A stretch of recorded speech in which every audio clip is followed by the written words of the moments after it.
Auzubillahiminash-shaytanir-rajeem. Bismillahir-rahmanir-rahim. Dear students of class 10th, today I have chosen a topic of your English book, that is a poem, My Mother at 66. My Mother at 66.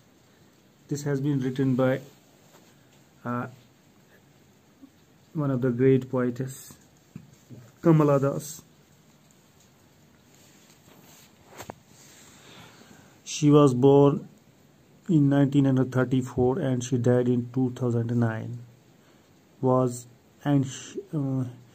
She was born in Malabar, Kerala. She is recognized as one of the India's foremost poets. Her works are known for their originality, versatility and the indigenous flavor of the soil. Kamala Das has published many novels and short stories in English and Malayalam under the name Madhav Kuti.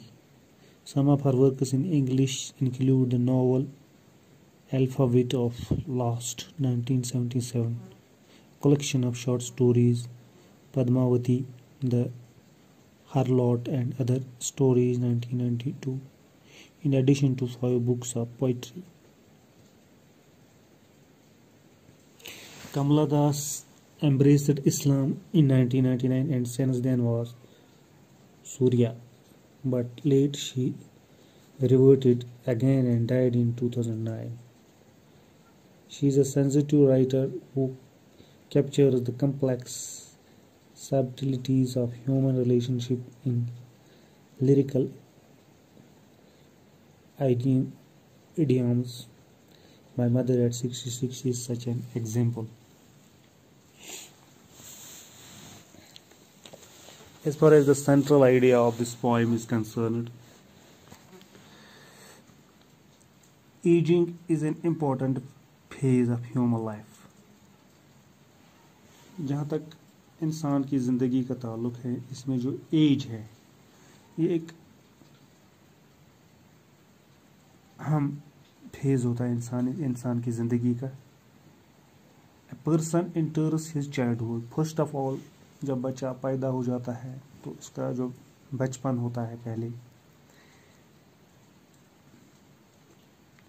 फिर experience, फिर लड़कपन आता है, फिर जवानी आती है, और जब वो जवानी में होता है इज़ फुल ऑफ एनर्जी, उस वक्त में वो ताकत में होता है, फुल ऑफ एनर्जेटिक होता है, and he is having dreams at that time, at that he wants to have a luxurious life, he wants to have a comfortable life. उस वक्त वो एक लक्सूरियस किस्म की ज़िंदगी जीना चाहता है. उसके ये ख्वाब होते हैं कि मैं एक लक्सूरियस किस्म की ज़िंदगी गुजारूं, कंफर्टेबल ज़िंदगी गुजारूं. और आखिरकार फिर क्या होता है, finally he approaches his old age and at last he approaches when he enters in 50s or 60s. He approaches his old age and encounters, and lastly he dies. He says goodbye to this world. और आखिरकार उसकी मौत आ जाती है. Kamala Das here in this poem has given a sentimental account of a daughter who thinks her mother is fastly approaching to the death. As far as this poem is concerned, My Mother at 66, the poetess Kamala Das, she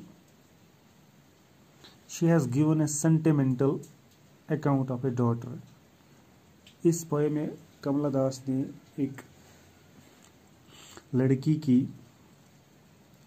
जो जज्बाती उसकी माँ के साथ किस तरह के जज्बात होते हैं, कि उसको अपनी माँ के तय के किस किस्म के जज्बात होते हैं, कि जब वो ये सोचती है कि उसकी जो माँ है वो अब मरने जा रही है, मौत को गले लगाने जा रही है, उस वक़्त उसके किस किस्म के जज्बात होते हैं. तो इस पोएम में जो है यही मतलब दिखाया गया है कि जब एक बच्ची की, एक लड़की की माँ मौत को गले लगाने जा रही हैं और वो अपने आप को किस तरह फील करती होगी।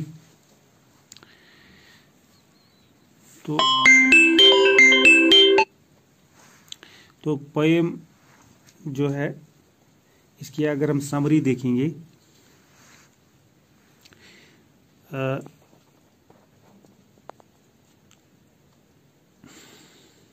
My Mother at 66.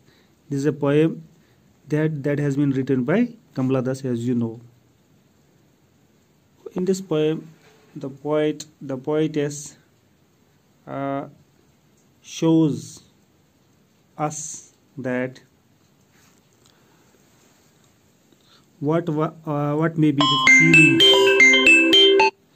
may be the feelings of a daughter at that time when she thinks that her mother is aging, her mother is nearing to death. Her mother is nearing to death. The poetess here in this poem portrays the separation of a mother and a daughter. इसमें वो हमें वो separation दिखाती हैं कि एक माँ और एक बेटी की जब सेपरेशन होती है वो किस तरह उनकी सेपरेशन हो जाती है, वो क्या महसूस करते होंगे। She has been able to capture almost all the emotions which a daughter is filled with on bidding farewell to her beloved mother. इस पोएम में उसने तमाम वो इमोशन, वो जज्बात जमा किए हैं कि जो एक बच्ची के अंदर होते हैं उस वक़्त जिस वक़्त वो अपनी माँ को अब फेयरवेल का वो मतलब अलविदा कहती है, कि अपनी माँ को उस वक़्त जब वो अलविदा कहती है। In the commencing verses, in the starting verses, we can say in the starting verses, पहले मिसरों के अंदर the poetess says that one Friday while traveling to Cochin airport from her parents' home, the poetess was traveling. She was traveling on Friday. She was going to Cochin airport from her parents home, यानी अपने माँ बाप के घर से वो निकली और उसको कोचिन एयरपोर्ट पर जाना था, वो जा रही थी वहाँ पर। She looks at her mother sitting beside her in the car. She was in the car and her mother was beside her and the poetess looked emotionally at her mother. माँ उसकी जो है वो जा रही थी गाड़ी के अंदर, वो उसके साथ जा रही थी, तो पोएटेस जो है उसकी तरफ देख रही है. The look of her mother's face makes her dumbfounded and when she looks at her mother's face, जब उसने अपनी माँ की चेहरे को देखा, she became dumbfounded, वो हक्का बक्का रह गई. and she painfully concludes that her mother has attained a ripe age of 66 and she at that time she painfully concludes that her mother has attained the ripe age of 66. अब उसने उस वक्त ये सोचा कि उसकी माँ जो है, जब उसने उसकी तरफ देखा वो हक्का बक्का रह गई कि वो दर्द भरे अंदाज में उसने सोचा कि मेरी माँ जो है अब मरने को पहुँच रही है, राइप एज को पहुँची है 66, वो 66 साल की पहुँच चुकी, एंड इज़ दस approaching her death and now she is nearing the death. अब वो मौत को गले लगाने जा रही है, मौत के नज़दीक जा रही है. She finds her mother gloomy. At that time, when she was traveling in the car, she finds her mother very much sad. Gloomy means sad. She finds her mother very much sad, exhausted, worn out, and aged. And she finds her mother aged also. She is often dozing. Her mother is often sleeping slightly and remains unconscious. And she at that time remains unconscious. Sometimes she remains unconscious. वो बेहोश भी हो जाती है, अपने आप के मुतलिक वो अनकॉन्शियस रह जाती है. About herself like a dead body, एक डेड बॉडी की तरह वो अनकॉन्शियस हो जाती है because of the increasing age, because her age is increasing day by day. This thought haunts her and she tries to put it off by looking out of the window of a car.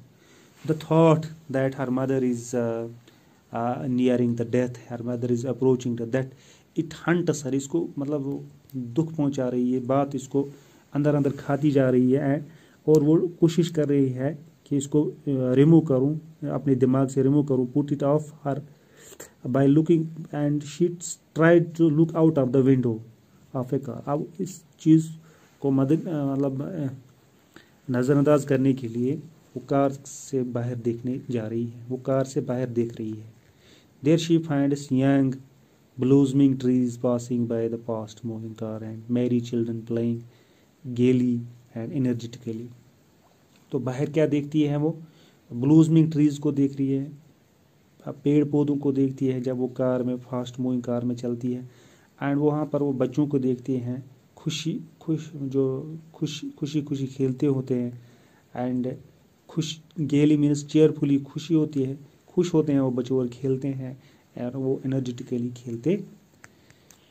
The poetess uses a device of contrast to depict that human beings experience childhood when he is careless and blithe। The poetess here he also uses a device of contrast, यानी वो contrast दिखा रही है, इसमें मुवाजना करती है कि human being जो है, इंसान जो है, पहले बच्चा होता है उस वक्त ये केयर फ्री होता है एंड ब्लाइथ एंड चेयरफुल होता है, खुश होता है बच्चा, उसको कोई मतलब परेशानी नहीं होती है। देन यूथ, और उसके बाद उसको जवानी आती है। When he is full of dreams and at that time he is full of dreams, उस वक्त वो उसके ख्वाब होते हैं, एंड विशेस, और उसके चाहतें होती हैं। And ultimately old age, and ultimately जो है आखिरकार जो है ओल्ड एज आती है। When he becomes gloomy, eight that time he becomes depressed, sad, inactive, और इनएक्टिव हो जाता है, एंड डोजिंग, और उसको वो अनकॉन्शियस हो सकता हो जाता है। The poetess further says that she enters the airport and passes through the security check for frisking and again gazes at her mother। The poetess further says that when he enters the airport, जब वो airport के अंदर दाखिल हो जाती है, and passes through the security check, and there the security personnel they check her loggings, frisking जो है चेकिंग करते हैं। Again gaze at her, and at that time she once again looking towards her mother seems so pale and charmless, and at that time the poetess find her mother pale, वो जर्द हो जाए, उसका चेहरा जो है जर्द हो जाता है। चार्मलेस, उसका चेहरा जो है मतलब इतना खुश नहीं होती है, चार्मलेस होता है, वो उदास होता है उसका चेहरा। लाइक द डल मून, जैसे मतलब विंटर के अंदर जो मून होती है, जो मून वो डल होती है, इसी तरह उसका चेहरा जो है उदास होता है। At that time she feels a pain, उस वक्त वो एक पेन महसूस करती है।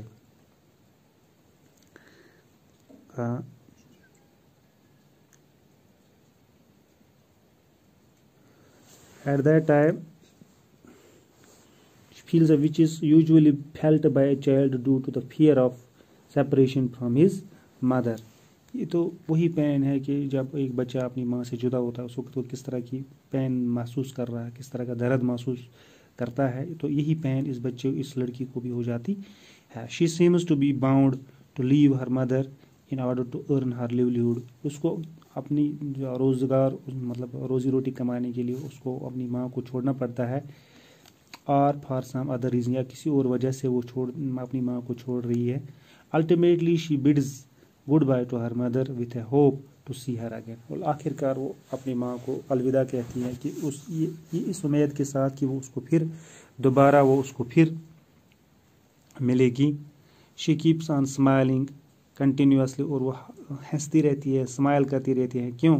इन order to conceal her emotions her again emotions and to give her mother a hope to see her daughter again, ताकि वो अपने इमोशंस को छुपाएगी और अपनी माँ को ये तासुर देगी, उम्मीद देगी कि वो उसके अपनी बेटी को फिर दोबारा मिलेगी। शी अटर्ड ए फ्रेज, आखिरकार वो उस वक्त तो एक फ्रेज को इस्तेमाल करती है, सी यू सून अम्मा, वो उसको बोलती है कि माँ मैं फिर आपको देखूंगी, see you soon again, which she did not expect to happen, जब उसको ये मतलब ये तस्वर नहीं था कि मैं दोबारा अपनी माँ को मिलूंगी या नहीं मिलूंगी। For her mother was too weak to carry the burden of life further, because she thinks that her mother would be in a very short span of time, she would be no more.